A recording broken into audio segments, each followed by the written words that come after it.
എല്ലാവർക്കും നമസ്കാരം. ഞാൻ ശ്രീകുളത്തൂർ ഗിരീഷ് അഗ്നിഹോത്രി. ശ്രീമദ് ഭാഗവത കഥയിലേക്ക് എല്ലാവർക്കും സ്വാഗതം. അധ സപ്തമോധ്യായ, 7-ാം അധ്യായം.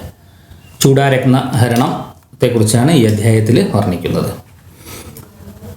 ശൗനകൻ സൂതനോട് ചോദിക്കുകയാണ്, നാരദൻ യാത്രയായതിനു ശേഷം തത്വജ്ഞനായ വ്യാസഭഗവാൻ എന്തു ചെയ്തു? സൂതൻ മറുപടി പറയുകയാണ്, ബ്രഹ്മനദിയായ സരസ്വതിയുടെ പടിഞ്ഞാറേക്കരയിലാണ് ഋഷിമാരുടെ സത്രത്തെ പോഷിപ്പിക്കുന്ന ശമ്യാപ്രാസമെന്ന വ്യാസാശ്രമം സ്ഥിതി ചെയ്യുന്നത്. സരസ്വതി നദിയിൽ സ്നാനാദികൾ ചെയ്ത ശേഷം വ്യാസഭഗവാൻ ഏകാഗ്രചിത്തനായിരുന്നു. ഭക്തിയോഗം കൊണ്ട് നല്ലതുപോലെ ഉറച്ചു കഴിഞ്ഞ മനസ്സുകൊണ്ട് അദ്ദേഹം ആദ്യമായി പരംപുരുഷനെയും അതിനെ ആശ്രയിച്ചു നിൽക്കുന്ന മായയെയും ദർശിച്ചു. ജീവൻ യഥാർത്ഥത്തിൽ പരമാത്മാവ് തന്നെയാണെങ്കിലും ത്രിഗുണാത്മകമായ മായയാൽ മോഹിപ്പിക്കപ്പെടുന്നത് കൊണ്ടാണ് എല്ലാ അനർത്ഥങ്ങളും സംഭവിക്കുന്നതെന്ന് അദ്ദേഹം മനസ്സിലാക്കി.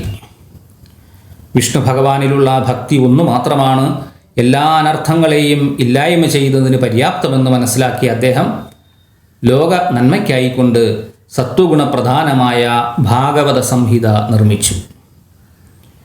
യാതൊന്ന് ശ്രവിച്ചാലാണോ ശ്രീകൃഷ്ണ ഭഗവാനിൽ ഭക്തിയും ശോകമോഹാദികളുടെ നാശവും ഉണ്ടാകുന്നത്, അപ്രകാരമുള്ള ഭാഗവത സംഹിത നിർമ്മിച്ച് സ്വപുത്രനും നിവൃത്തി മാർഗനിരതനുമായ ശ്രീശുകനെ പഠിപ്പിച്ചു. ശൗനകൻ സൂതനോട് ചോദിക്കുകയാണ്, സൂതപൗരാണിക, നിവൃത്തി മാർഗനിരതനും മറ്റൊന്നിലും ശ്രദ്ധയില്ലാത്തവനും ആത്മാരാമനുമായ ശ്രീശുകൻ എന്തിനു വേണ്ടിയാണ് ഈ പുരാണം പഠിച്ചത്?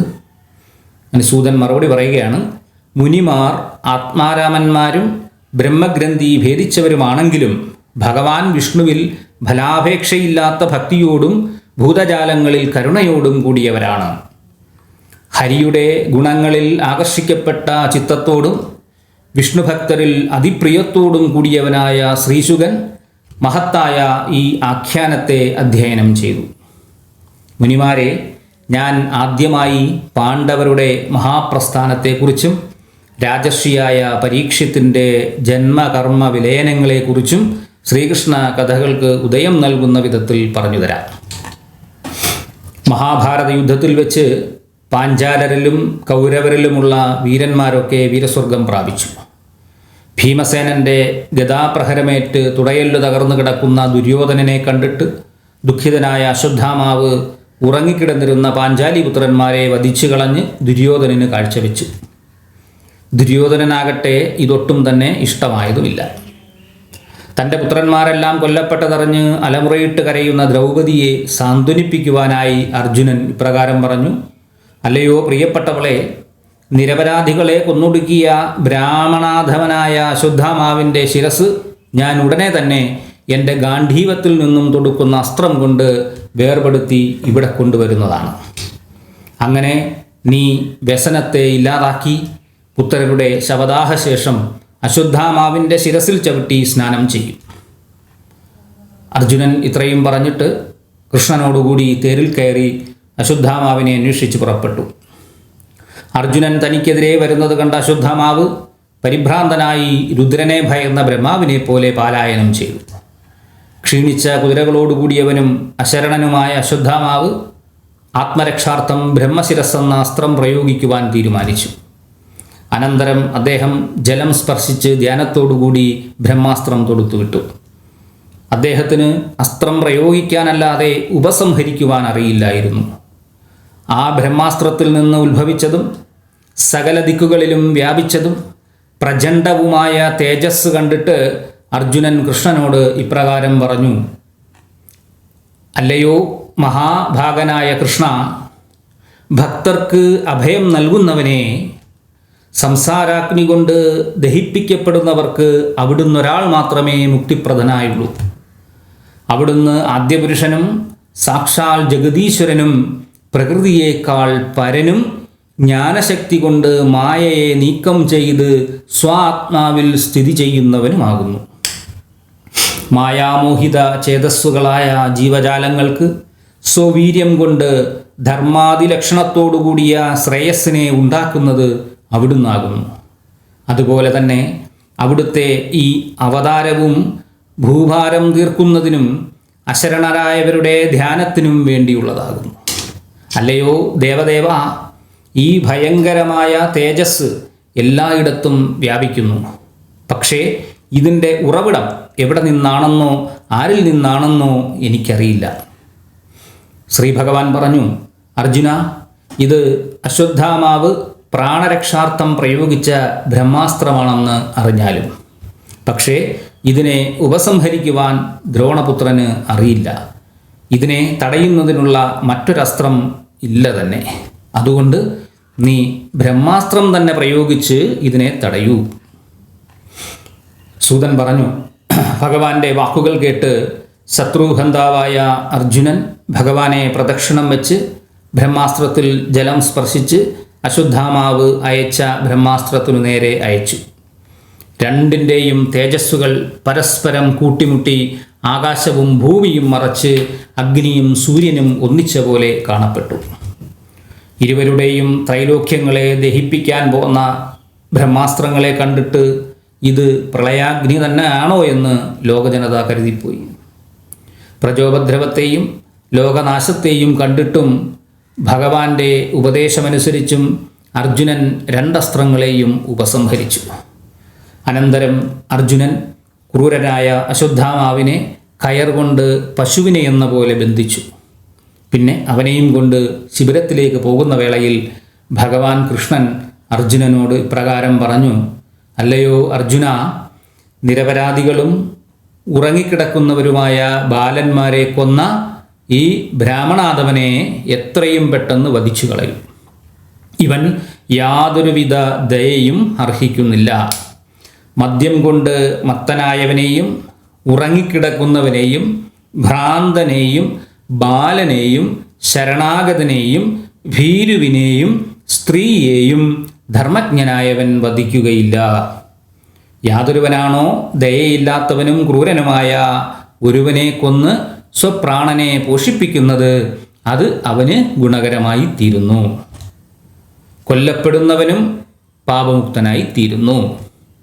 നീ പാഞ്ചാലിയോട് നിന്റെ പുത്രരെ വധിച്ചവൻ്റെ ശിരസ് ഞാനിവിടെ കൊണ്ടുവരുമെന്ന് പ്രതിജ്ഞ ചെയ്തില്ലേ? ഇവൻ നിന്റെ പുത്രരെ കൊന്നവനും ആയുധം ധരിച്ചവനുമാകുന്നു. അതുകൊണ്ട് ഇവനെ യാതൊരു മടിയും കൂടാതെ കൊന്നുകളഞ്ഞാലും. അർജുനൻ്റെ ധർമ്മബുദ്ധിയെ പരീക്ഷിക്കുന്നതിനായി കൃഷ്ണൻ ഇങ്ങനെ പലതും പറയുകയുണ്ടായി. പക്ഷേ അശ്വത്ഥാമാവ് ഗുരുപുത്രനാണെന്ന കാരണം കൊണ്ട് അർജുനൻ അദ്ദേഹത്തെ വധിച്ചില്ല. അനന്തരം അവർ അശ്വത്ഥാമാവിനെ പുത്രവിരഹം മൂലം വാവിട്ടു കരയുന്ന പാഞ്ചാലിയുടെ മുമ്പിൽ കൊണ്ടു നിർത്തി. സ്വകർമ്മത്തിൻ്റെ നീചത്വം കൊണ്ട് ലജ്ജിച്ച് തലതാഴ്ത്തിയവനുമായ അശ്വത്ഥാമാവിനെ പശുവിനെപ്പോലെ കയർ കൊണ്ട് കെട്ടിയിരിക്കുന്നവനും തനിക്ക് അപരാധം ചെയ്തവനാണെങ്കിലും ഗുരുപുത്രനായതുകൊണ്ട് സതിയായ പാഞ്ചാലി ബഹുമാനത്തോടുകൂടി നമസ്കരിച്ചു. പിന്നെ ദ്രൗപദി അശ്വത്ഥാമാവിനെ ബന്ധിച്ചിരിക്കുന്നത് സഹിക്കാനാകാതെ ഈ ഗുരുതുല്യനെ മോചിപ്പിച്ചാലും എന്ന് പറയുവാൻ തുടങ്ങി. അത്യന്ത നിഗൂഢമായ ധനുർവേദം അവിടുത്തെ പഠിപ്പിച്ച ദ്രോണാചാര്യർ തന്നെയാണ് പുത്രരൂപത്തിൽ ഇവിടെ നിൽക്കുന്നത്. വീരനായ പുത്രൻ ഉള്ളതുകൊണ്ട് മാത്രമായിരുന്നു ദ്രോണപത്നി പതിയോടുകൂടി ചിതയിൽ ചാടാതിരുന്നത്. അല്ലയോ ധർമ്മജ്ഞ, എല്ലായ്പ്പോഴും പൂജിക്കേണ്ടതും വന്ദിക്കേണ്ടതുമായ ഗുരുവിൻ്റെ വംശത്തെ നശിപ്പിക്കാൻ അവിടുത്തേക്ക് അർഹതയില്ല. പുത്രദുഃഖത്താൽ ഞാൻ കരയുന്നത് പോലെ പതിവ്രതയായ ദ്രോണപത്നി വിലപിക്കുവാൻ ഇടവരരുത്. അവിവേകം കൊണ്ട് ക്ഷത്രിയൻ ബ്രാഹ്മണകുലത്തെ നശിപ്പിക്കുകയാണെങ്കിൽ അതിൻ്റെ ഫലം സ്വവംശനാശം തന്നെയായിരിക്കും. സൂതൻ പറഞ്ഞു, അല്ലയോ മുനിമാരെ, ദ്രൗപദിയുടെ ധർമ്മയുക്തവും കാരുണ്യം നിറഞ്ഞതും നിർവ്യാജവും മഹത്വമായ വാക്കുകൾ കേട്ട് യുധിഷ്ഠിരൻ അവളെ അഭിനന്ദിച്ചു. ഇതുപോലെ തന്നെ നകുല സഹദേവന്മാരും യുയുധാനനും ധനഞ്ജയനും കൃഷ്ണനും മറ്റുള്ളവരുമെല്ലാം ഇതിനെ അഭിനന്ദിച്ചു. പക്ഷേ ഭീമസേനൻ മാത്രം ഇതിനോട് വിയോജിപ്പ് പ്രകടിപ്പിച്ചു. അദ്ദേഹം പറഞ്ഞു, യാതൊരുവനാണോ ഉറങ്ങിക്കിടക്കുന്ന കുട്ടികളെ തൻ്റെയോ യജമാനൻ്റെയോ ആവശ്യാർത്ഥമല്ലാതെ കൊല്ലുന്നത് അവനെ വധിക്കുന്നതാണ് ശ്രേയസ്സുണ്ടാക്കുന്നത്. ഇത് കേട്ട് കൃഷ്ണൻ പുഞ്ചിരിച്ചുകൊണ്ട് പറഞ്ഞു, ബ്രാഹ്മണൻ അധമനാണെങ്കിൽ പോലും വധാർഹനല്ല. അതേസമയം ആദതായി ആരു തന്നെയായാലും വധാർഹനുമാണ്. എൻ്റെ ഈ രണ്ടാവശ്യത്തെയും അർജുനൻ നടപ്പിലാക്കട്ടെ.